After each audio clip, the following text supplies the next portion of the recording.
So today the piglets are over 3 weeks old today, and it is time for their vaccination, which this vaccination will be good for 6 months, which will be the rest of the lifespan for these market hogs. And this protects three different things for the piglets.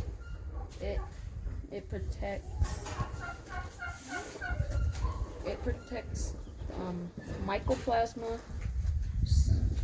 porcine serovirus type 2, and PRRS virus.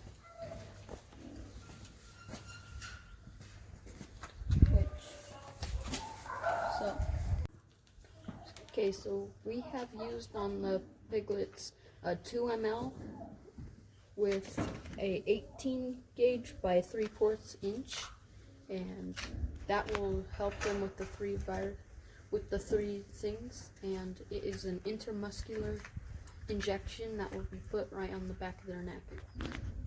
Okay, so next we are using a universal tagger, and we will be putting the tags in their left ear.